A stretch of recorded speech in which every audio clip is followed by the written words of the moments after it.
At 16, Emmett should be focused on family, friends, and figuring out who he's becoming. But in Emmett After Emmett, his once familiar world begins to shift in unsettling ways only he can see. As moments start repeating and time itself bends, Emmett is pulled into an emotional journey through changing family dynamics, fragile friendships, and the difficult reality of growing up and learning what to hold on to and what to let go of. Today, we are joined by author Sean W. Willson to dive into the story behind his heartfelt, time looping, coming of age novel. Sounds like the kind of book you want to read, right? We just had to find out more about this incredible young adult novel and the author who wrote it. Join us as we dig deep into this book and we get up close and personal with its author. Okay, let's read it in Steep Spill Squad.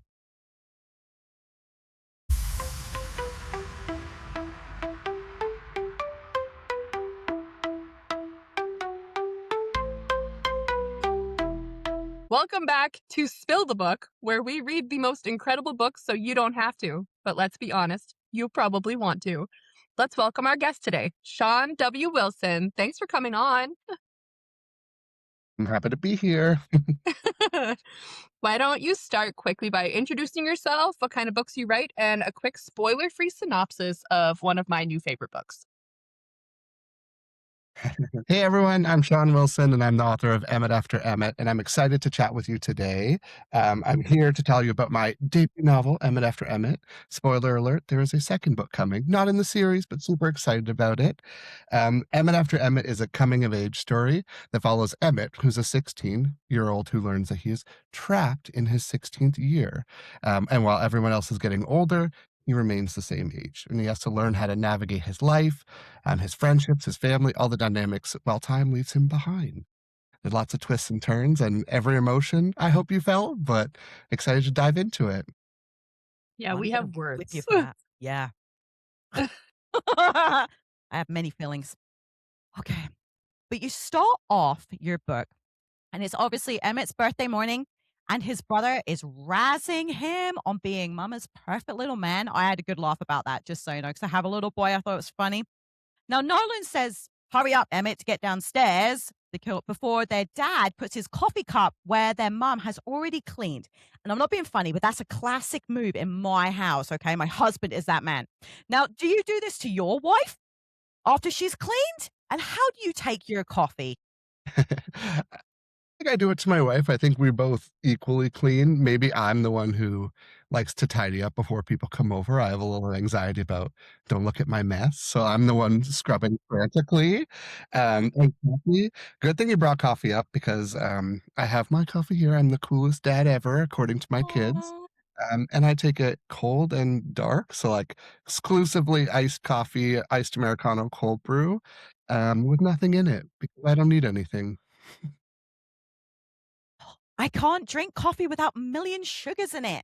Oh, That's why I no. had to quit because I'm trying to lose weight. And I'm like, one sugar, two sugar, three, four, pretending we're not putting more sugar in.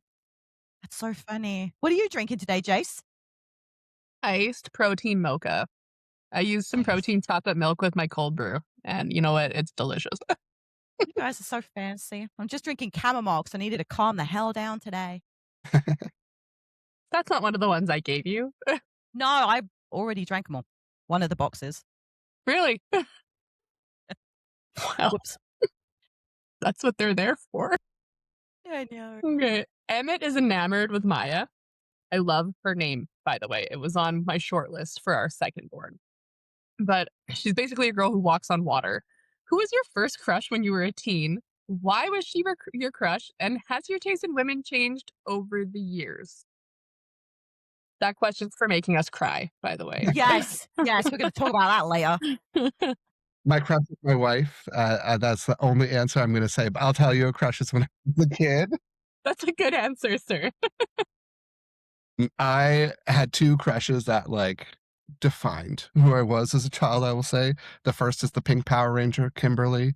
She had a Okay. huge place in my heart. I loved her. And then Drew Barrymore in Ever After. I don't know what it was, but it was just this like fantasy world that like Yeah. was real and like I felt like I was living in it. But I learned that I really love strong women, and that doesn't mean, like, just physically strong, it's strong of mind, like, strength of will, strength of character, strength of heart, and, I mean, I found that in my wife, so I'm lucky that that continued on, but You've got your Drew mm, Barrymore. exactly, and so for me, like, it's always about that kinda character. I Oh, why love didn't it. you write a love book? Well, That the was second one lovely. is the second one is a romance. Gotta break the stigma that men don't have romance by writing about it. Okay, now I'm really Oh, excited. Now yeah, I'm really sign us excited. up. Yes, please. Yesterday, now, right now, right now. Oh Yeah, my so it's called gosh. The 100 You Lies That need Don't Know You. you need some arc readers. Yes. Well, I'm getting close, I'm getting close. I finished the 4th edit of it this past week. And what's it Nice. called again? What's it It's called? The 100 Lives I Lived Before You. Dibs. Even the title sounds romantic. I can almost forgive you for making me cry. And I sent a picture to JC of my face. I was blotchy and there was snot bubbles. It was disgusting. Okay. Anyway, we're going to get to that later. So you have that cupcake tradition. Okay. Oh my gosh. In the book, please tell me you do this in real life, like that you drew from reality, because that would be hilarious. Now, where did you come up with this idea and what type of cupcake is your very favorite? Yeah, so it's not a real tradition that we have in my Oh, house, but it is inspired by a real event. So while I was writing the book, my daughter accidentally threw a cupcake across the room, and that's what kind of inspired it, and then I decided to kinda weave it in there as much as I possibly I could. love it. So while I'm not going around throwing cupcakes at people's heads, sometimes, I have a five-year-old and a two-year-old, it happens, so gotta weave it in somehow. And favorite cupcake, like, I don't know, I love Earl Grey, and so, like, if you don't know Oh, this, I also do a lot of baking on the side, so, like, I love to bake, I can decorate cakes, all of that stuff, so and Earl Grey with, like, a honey frosting is the best. so can you you, deliver to Calgary, please? Because damn. yeah. Oh my He's gosh. like a But I'm like, quadruple threat. This guy writes, he bakes. I saw your TikTok. You did a bunch of other things too, and I'm where do you find time to just be this awesome? so Lifetime of talent. you found your Drew Barrymore and your wife got you. Like, I think this is a fair trade-off. Wow. That is I love awesome. Okay, now Emmett has this core group of friends. He's got Soren, Cedric, Jace, excellent name pick, by the way, and of course Maya. Did you base these teams on anyone you knew in real life? And which one is the most like you? I didn't base it off of any one in particular, but more of like just an archetype of like friendship groups and like people I've had in and out of my life. So I wouldn't say it's like this person relates 100% to this, but there are characteristics of definitely people that I've had in my past and who I'm most like. Oh, I want to say Soren a little bit. Not because like I just think that sometimes he can be, like, hilarious, and I think I'm kinda funny. I mean, I wrote the character, so I hope I'm as funny as him, but just someone who will, like, diffuse the situation, by using humor, but also he's always the one that's there for them. So even though he's the one that's, like, maybe silly or goofy or that people don't always take as seriously, he's the first one to be there for everyone, and I hope that's who I am for all my friends. I love that. Yeah, I think you're very funny. Like, your book had a wave of I went through every emotion in the book twice. And it wasn't a very long book, but I felt everything. Now, Emmett dares Maya to do a karaoke song. How likely are you to take on a karaoke dare, and what would be your go-to karaoke song? I mean, I have in the past, when I was a little younger and maybe, like, partook in alcohol a little more than I do now at my ripe old age. But my karaoke song is actually Mr. Brightside, so that was a little nod to myself in the book. That's my Nice. song that I would sing. It was a little Prove it. Yeah, Burbank. I want you all to be successful, and I think I would scare away all your audiences right now if I started to sing. I'm not afraid. I like to sing karaoke in my car. Yes. So do I. I also did it when we were in the grocery store. This is why my husband doesn't come in anymore. Is that the trick? Is that how I get out of it? Yeah. Yeah. If you start singing, your partner won't want you around. That's probably What's your true. song, Stace? Has it changed? Your song. What was your? Because you used to have one. Is it the same? Love is a battlefield. Always. I am Pat Benatar. Okay. That's a Yeah. good one. Okay. Although I do some pretty good Evanescence, just not drunk. No one needs to hear that. No one needs to be that sad. No. Oh, no, it's where I try and belt things out. Like, no, I need to stay within my range, which is not good. Do you have a karaoke song, Jace? No, not really. I really have enjoyed lately singing like "For Good" from the new Wicked soundtrack because my kids are digging it, and I'll sing along in the car, and they're like, "You sound just like them." Like, you're lying, but thank you. I Or like love that. some classic Backstreet Boys. You really can't go wrong with a classic. No, you No. can't. I'm as obsessed with all things Wicked, so, like, I'm in there with you. I've heard every song 500 million times, and Yes. I often find myself singing them when he's not around, so I don't know who likes it more now, me or They're him. so catchy though. That album was just amazing. 100%. I loved it. So keep my kids away from that then, because we have enough going on No. here. You need to get on board with the Wicked. I can't. I've got number blocks stuck in my head. Like I've got no room for anything else. This is better. My jam. Fine. 16 is the magical and saddest number in this book. What made you choose for Emmett to be 16? And what is something you remember from turning 16? I feel like I just was a child and then I was an adult. I was always very mature when I was younger, but when I was 16, I think it's just like hanging out with friends. I mean, that's one of the big themes of the book is like finding those precious moments as you're all growing up to like really grow up together and learn from each other. And I'm blessed to still have a lot of those friendships to this day. Like my best friends are still people I like hung out with when I was in that 16-year-old range. No, Yeah, that's so rare. yeah, and in terms of, like, Emmett, why I wanted 16 was I think you can almost write it from any age, but I felt 16 was the most important one because if you're finding who you are, and there's obviously some things in there that happened that force him to be 16 at that time, but it's important that, like, as he's figuring himself out, there's, like, more obstacles than there normally is for somebody. You're already 16, your hormones are raging, your brain is you're developing. And so why Mhm. not throw an extra little bit of information at you there and make you go through a lot more? And so I just felt it was the right age. That's fair. It's It's like a really it's pivotal year yeah. Well, yeah. in your adolescence. Yeah. Well, I have a little brother, and I couldn't imagine him becoming my big brother. I think. Yeah. Yeah. Double Yeah. same. Yeah. Yeah. Max is 2 Right. years younger than me. And if I woke up one day and he was my older brother, I'd be like, what in the actual F just happened? Yeah. I think they would put me in the funny farm. Like they would put me in an asylum because I'd go nuts. I'd go full blown nuts. My baby brother becoming my no, that's the worst nightmare ever. No, it's funny because I was reading your book and it was brilliant. I was really enjoying it. And then the last 20%, I hated you. I hated you so much. I am not a cute crier. Okay. You know, these girls that have like the tears and they look all sweet and cute when they cry. Not me. I was blotchy. I was gross. I had snot everywhere. Okay. I'm not a cute crier. I was making a lot of noise. Now, did you always plan to emotionally devastate your readers? And what real life event happened to help you bring that emotional chaos to life? Yeah, so I went into it feeling like I probably could devastate some people, And you and there didn't. was a version of it because what had happened was not 100% what I had planned to go down that path. There was actually a Oh. different character that was going to have something happen to them, and I shifted halfway through. Was it going to be Maya?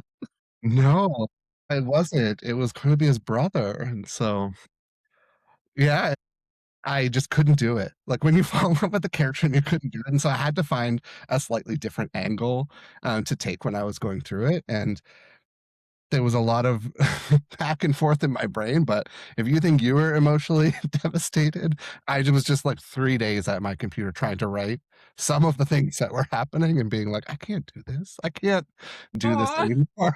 And so I was like, "That's how I know it's gonna land if, like, I can do that to myself and I know what's happening." So it was good.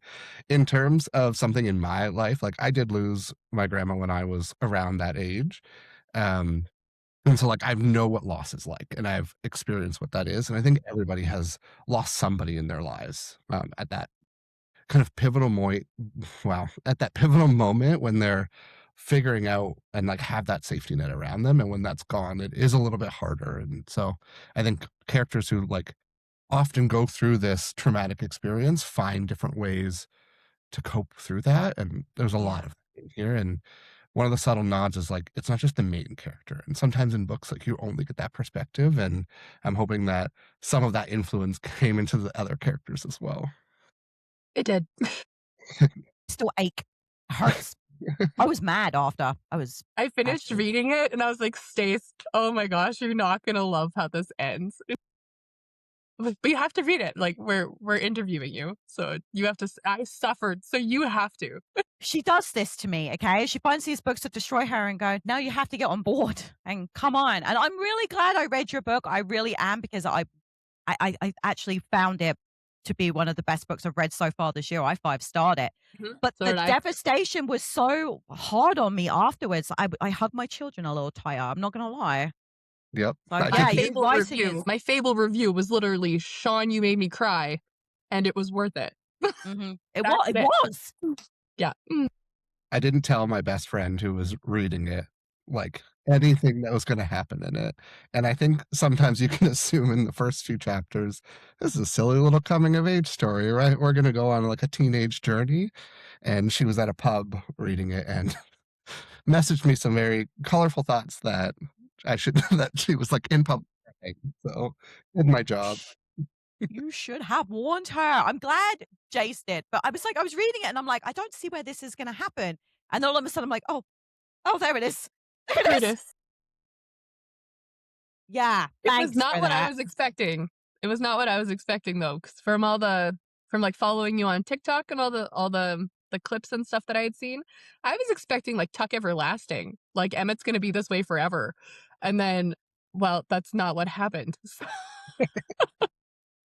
I'm glad it ended the way it did, actually. Me I too. have read that one and I'm glad that you went a different way because, yeah, it kind of redeemed it a bit for me with the sadness. But yeah, it was hard. Probably one of the most emotional books I've read in a very long time. I think sometimes it's too, like, plants need, like, both water and sunlight to, like, thrive, and, like, if I were just to go all sunshines and rainbows, like, we wouldn't hit that emotional payoff that we needed to, and I Yeah. know it can go very watery and very rainy, and you can feel very depressed, maybe the tears are coming from your eyes, but, like, it's important too to, like, put yourself in that perspective of him, and I think that's why I was able to get to the ending that I wanted to get to. And it was a great ending. It was a great ending. Anyways, do you believe we can't keep roasting this ending? It's gonna come later, I'm sure. We could just sit here and talk for an hour about the ending if you want. It's okay, carry on. It was okay. Okay. I'm trying not to cry again, okay? Thank you, Try but it really makes me hard. sad. I put makeup on. I don't want it to run down my face today, I but didn't. I did. I shouldn't Okay. have. But do you believe that wishes can really come true, like what happened with Emmett? And if you could wish for anything right now, what would it be and why? I mean, I don't think that wishes exist in the same magical, like, realism world in this Got life, and that would be really cool if it did. And I'm gonna give you the honest, like, parents answer. I wish that I could get, like, 5 more hours of sleep, like, a night at least, Yes. and I think that would be or just even, like, more hours a day because I don't wanna sacrifice time with the kids, but I do need to sleep, and, writing books Yes. and working full time and doing everything that I do requires a lot of sacrificing of that sleep that I should not be doing at this moment in my life. We That's feel fair. that. Yeah. We feel that. Yes. I We're have. moms. Yeah. Well, I have an autistic daughter who feels that sleep is for the weak and will often want to be up. And she thinks that eating Nutella with a spoon is a great idea at 2 a.m. If Yeah. I was pregnant, I wouldn't argue with that logic. Yeah, but she double dips. She wouldn't want to eat out of that jar after she's been there. Ugh. Yeah. That's Gross. her jar now. Every jar's her jar. She opens a new one every night. Oh my goodness. Yeah, I feel you on the sleep thing, definitely. Oh, Charlie. I know. Oh, see, you even knew who I meant. So, why did you pick the name Emmett? And did you have any other ideas for the book title, or was this the one title you felt stuck with?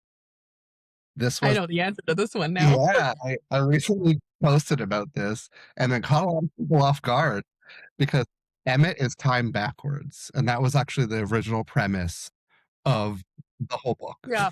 So, it was like, I knew right away. People are like, "You've spelt it wrong, like, why that?" And it was literally Emmett is time backwards, and, Emmett After Emma is time after time, which is a song that happens in the book. So that always was what I was planning to do, and it came from my son gave me the idea. So we were watching Zootopia, and Emmett Otter came on, and he's in the phase where he tries to spell everything, so he was trying to spell Emmett, and he was, like, sounding it out, and it's EMIT, and then I had this, like, Raven Simone, like, "That's So Raven" moment where the entire plot of the book just kind of fell Yeah. in, God, I love the reference. and I was like, "I have to write this," and, like, I hadn't set out to write a book.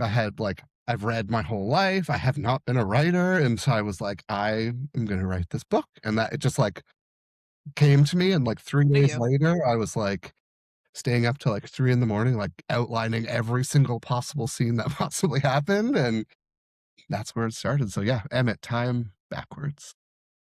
You never planned to be an author and you write like this. No, I'd never planned to in my life. Okay, I'm out. Interview over. This is horse poo. Oh my god, I thought you'd been writing for years, and this is just the first time you've written a novel. Yeah, so, like, I've always been a storyteller. Like, my life has always been, like, telling stories and, like, so by trade, I'm a graphic designer, or, like, a product and graphic designer. Visual storytelling has always been a strength of mine, and then having kids, like, I'm lying in bed telling stories, and, like, I remember one night I was, like, 45 minutes deep into, like, this epic story for my son, and I'm like, "I should probably start writing." And so I was, like, contemplating it. I've always read, I've always, like, had that part of me, and then it was just a creative outlet that just kinda poured out of me. I hate you now. I literally, I'm over here and I've got all this jelly hate building. You are so talented. I can't. This is one of the I don't coolest believe you. people I've ever talked to, honestly. I don't believe it. I don't believe you. A lot of work. It took a lot of work, and I have a very talented editor. That is, like, a huge part of it, like, eh, who it's a great story because she happens to be my childhood friend, and so we would go to summer camp, and we would read books together, we would discuss everything, and last year, she messaged me being like, I just finished editing school," and I'm like, "I'm working on a book," and so we, like, came together, and again, like, themes of friendship are so clear in me, so wouldn't have had it any other way. Now I love you again. Okay. All is right with the world. For now. For now. Give her 10 minutes, she might change her mind again. Wouldn't Maybe. be the first time. No, it She'll love wouldn't. you again by the end of the episode, so. Okay, if you could pick any celebrity to narrate your book, who would you pick and why? Well, that's a hard one. I love audiobooks. One form of, like, how I read with my ears, I'll say. And if you haven't listened to Matt Haig's, like, Midnight Library by, like, Carrie Mulligan, I think is her name, like, the one of the best, like, narrators. I can't do that because I think it doesn't fit for my book, but I would love for, and I'm gonna miss his name up, but the kid who, was the star of Adolescence from Netflix. And I think he just has, like, the greatest voice because he's in that 16 range, he has great, like, vocal expression, I think he would be perfect. Stacey. Show! What? That's who you picked? Yeah, I can hear that. I can totally hear that. Yeah. I He love needs that show. to be serious enough that it could work, he's got the chops to do it, hopefully Yeah. less dark than that one, but Oh, he was yeah. Have you seen it, Jace? Oh, Oh, okay. Me and I was just my watching your husband facial watched it. expressions.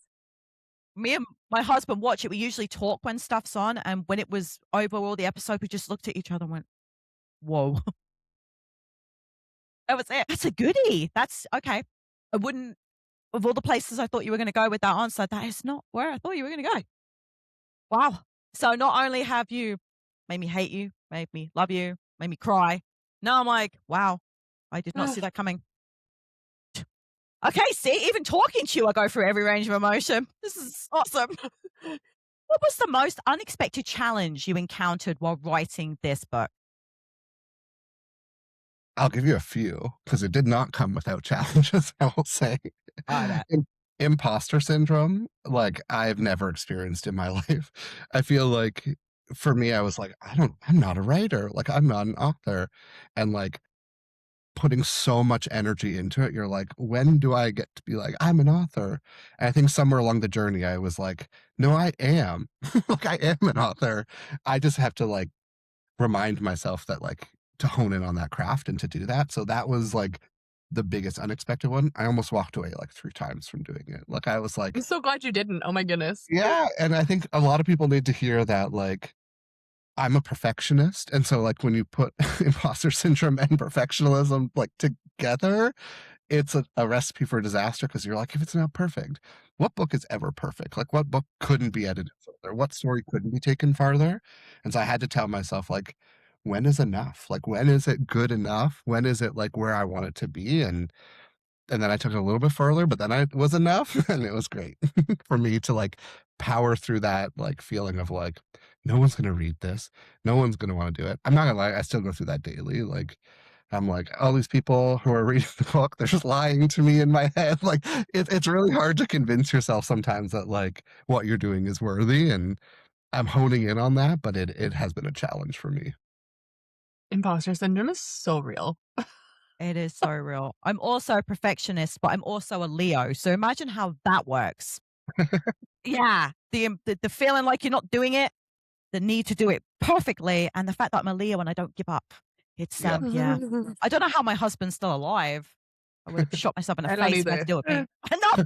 Yeah, I believe it. But just so you know, when I finished your book and I got to the end and it was like rate it and I hit 5 stars really hard, I was yeah.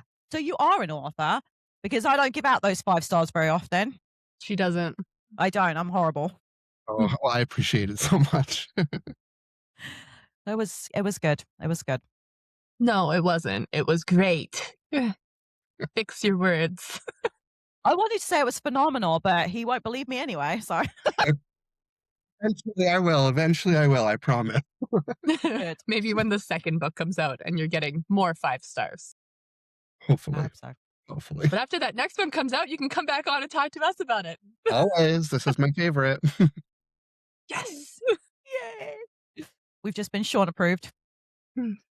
That happened a while ago, though. He told me in a comment that I was his favorite. So, Oh, you're my favorite too.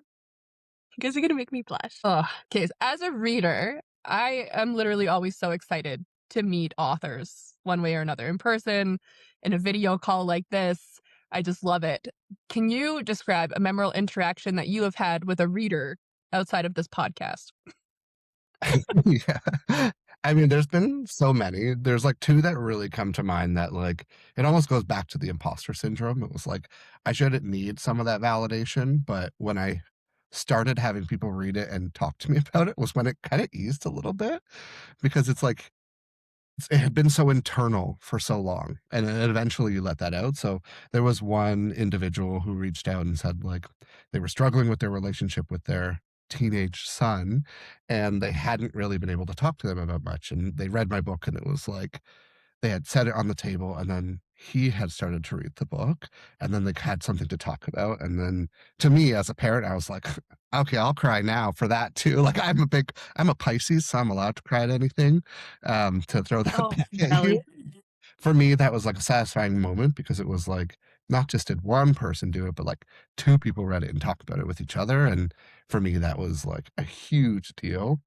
And then there was um, Stevie, who you've seen me repost some of his stuff on my TikTok. He's a reviewer. Go give him a follow. We'll add his mention below. He had sent me a message like early on as a beta reader and was like, "You have to keep writing. Like, I need more from you. Like, I need a second book." And at that point, I hadn't released this one. It was early. I was worried. And like, I actually started writing a second book like a day after he said that. So for me, those are moments where it's like, it's I get a lot out of it too from like hearing from people because again, that like self-conscious nature of like, I have to be perfect. No one's gonna like this. I didn't go to like some fancy school for like writing. Like I needed to hear people have it resonate with them. Mm, I feel I that love with my it. soul. Myself. Yep. No joke. I'll ask you a very controversial question that authors will sometimes answer, but more often than not will give me some kind of like, oh no. Do you read the reviews of your books on Goodreads? Do you go and actively read them? I am an addict. Like if this might be my like AA meeting, but I It's a safe space. like too much so that I'm like, "Oh, no one's reviewed it yet today," or like, "I haven't gotten this," or like, "No, that person told me and it's been 2 days, Amazon, like, where is that review?" And, like, I know I shouldn't need it, but, like, it feels so darn good when you get to see it, and it's like, I would probably say that I'm in the tens of times of going and checking reviews every day of like, "Oh, did someone do this? Did someone buy it? Did someone review it?" And then I haven't responded to anyone though. That's where I've drawn the line, like, I really, really want to. Luckily, I'll like read them, but I'm not going to reply to you. well, 'cause I just, like, I don't wanna be like, I'm in your space." Like, I know that's supposed to be your space, and I don't wanna try and, like, defend anything, but luckily, there hasn't been anything controversial in any of my reviews, so I haven't had to, like, stop my mother from doing it too, so that's good.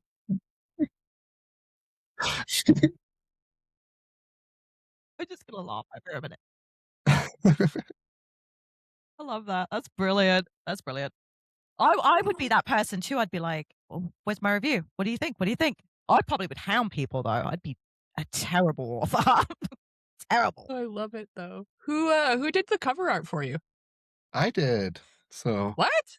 yeah, it's 'cause Wait, again no, I shouldn't be surprised. You said you're a graphic Who's the designer. yeah. Is there who anything is you that? can't do? It's a stock photo, and then I manipulated it to, like, get to the loops that I wanted to get at. So, like, I have all the licenses and all that, but for me, like, I've al like, always wanted to, like, design book covers or, like, design that, and I think when I told people that, like, "Oh, I have a book coming out," that they all assumed that I, like, made the cover or, like, it was a kid's book, and I did that, and people were shocked to be like, "Oh, wait, you can write? Like, you write too?" And I'm like, "Yep. Yeah, that's what I do." Collect hobbies like Wow. in stone. 'Kay, but so you're a writer, you design your own cover, you're a hobby baker. There You were love your more. wife more than anything. Yes. And my kids. You're crafty though. In that video, you're a builder, right? Yeah, I can, like I've built furniture and stuff Carpentry? like that, yeah, Yeah. with my grandpa, and yeah, I've always been called, like a jack of all trades, because I can, like, pick something up fairly quickly, and again, like, I lose interest in a lot of things quickly too, because if it's not a challenge for me, I'm like, "Oh, I don't throw I'm it." bored now. Yeah, and writing was, like, a challenge for me to, like, really get into, and but this is one along with, like, because 'cause I've done art and, like, all of that my whole life that, like, I really feel like, "Oh, this is gonna stick." Like, this is, like, exactly the creative outlets that I needed. Seriously, what can't you do? I can't Can fix you fly an airplane? No. Feeling very basic right now. I can. I have 200 flight hours. So at least Shut Wow. I've got up. something you can't do. Dang. I feel so boring. I was an air cadet. I wouldn't assume that I'm anything cool over here. I wore a weird uniform and picked that over having friends. Okay, I had a social life. Ah, yeah, I have felt every emotion doing this. It's fantastic. So you obviously felt the imposter syndrome while you were writing the book, and that's something you had to overcome. But was there a specific thing about writing the book, a specific tool or a scene that you couldn't quite get past? Was that a problem you had within the book? And how did you overcome it? Yeah, spoiler alert, um, there's obviously one pivotal scene that happens that kinda, like, raises the stakes quite significantly in it, and like I mentioned earlier, it wasn't going to happen that way.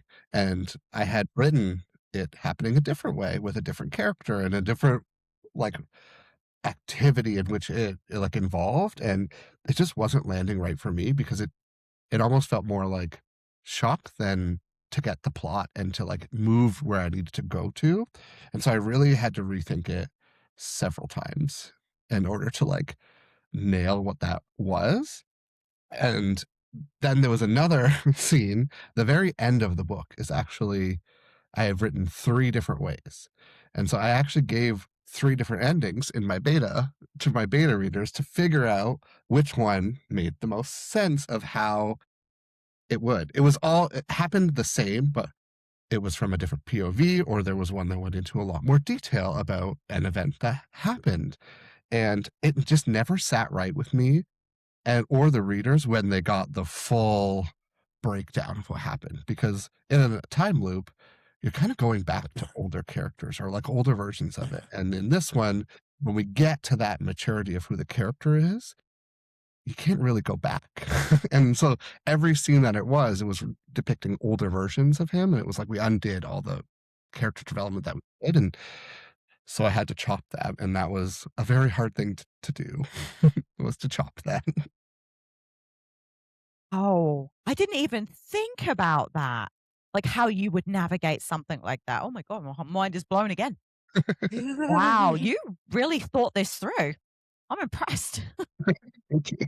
I love it. Oh my goodness. Are you an avid feral reader like we are? And what book got you into reading?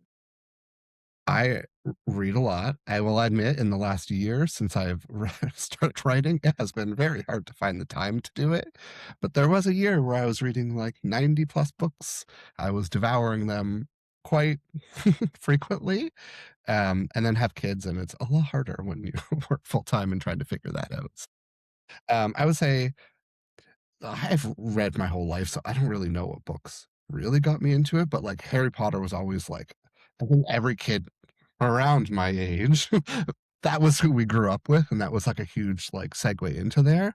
But for me, the book that, like, changed everything for me was The Perks of Being a Wallflower, and, like, I Yeah. before the movie came out, and it was one of the books that, made me wanna get into, like, YA a little bit too, like, really understanding that particular, like, time era, and I just fell in love with it, and, like, more recently, there's, like, 100 books that I love. I'm, like, always in the camp of, like, a little bit speculative now, where it's like, "What if?" Or, like, one thing that's different about our world, like, what does that look like? And, obviously, my book has a little bit of that, and my 2nd book also has a little bit of that, so for me, it really is like not just like straight story. It's like there's always something that's gonna get in your way. I like speculative fiction. I read pretty much every genre out there. I will give anything a go once. I made my cousin read Splatterpunk. She hates me now. The other day, and there was an author on there who said he wrote like horror and splatterpunk. Send it my I was way. like, I don't Send it remember my who way. he was. I Oh. don't. I wasn't like up in it. I was just down in the comments. I was like, ah, I should have. Yeah, I love it. Anything that's gonna give me something new that I haven't experienced yet is and that your book did that for me because I don't think I've ever read anything quite like your book. I haven't. It was hard to find a genre for it because I'm like, "YA coming of age, like time travel," but it's like it's hard to put a wrapper on something that, like, touches on a bunch of different things. Yeah, I didn't know if you were gonna hit, like, the magical realism part or whether you were gonna go more sci-fi, but I think you found the right spot because it's mostly is about Emmett's journey and his struggles, and the rest of it's kind of just small little key themes, so no, I think you nailed it. I think you nailed it. You wanna play your game now? For that, or are we just gonna jump right into red flag, green flag? I'm sure Sean's got other things to be doing with his day than playing 2 games, so we'll just play yours. Okay. We're gonna play red flag, green flag. I'm going to rapid fire tropes, characters, situations at you. You red flag, green flag me, and if at any point we feel like arguing, you're gonna have to defend yourself here.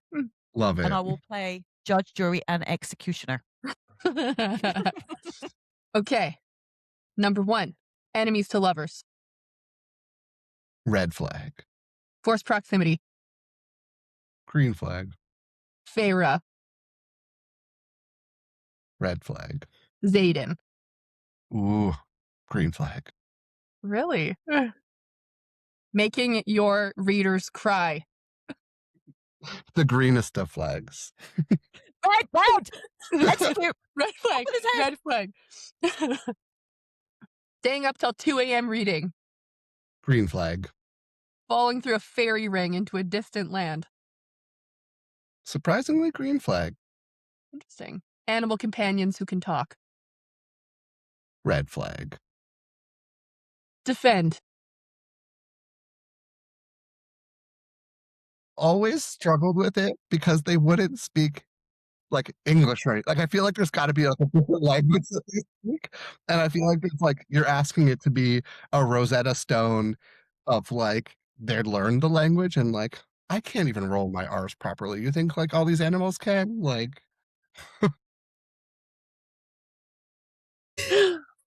Okay. Allowed. Approved. Yeah. Motion approved. Dog-earing books. no, red flag. Good answer. Okay, let's see. A couple more here. This isn't a red flag, green flag, but like Edward or the wolf guy from Twilight. Jacob. Thank you. Wolfman. I've never read Twilight, and I have no plans to read Twilight. But have you watched it? I've watched it. I just know my wife had a big crush on Taylor Lautner, so we'll just go with him. Okay, Clever. Smart. that's fair. A separate bag full of books to go on vacation. Ooh, I'm actually more of an ebook reader on vacation, so I don't have to carry it around. Just like save space and heaviness. I like to bring extra shoes, so I'm with Sean on that one. Yeah, I pack my e-reader too, and audiobooks. Those are all my best ones. The kind of polarizing ones. I think you did well. Do you know how hard it is to stay serious when you talk? I just want to laugh my face off. Thanks. Sometimes I'm funny. You're hilarious. I love it. This has been so nice. I'm so glad you could come and hang out with us. Me too.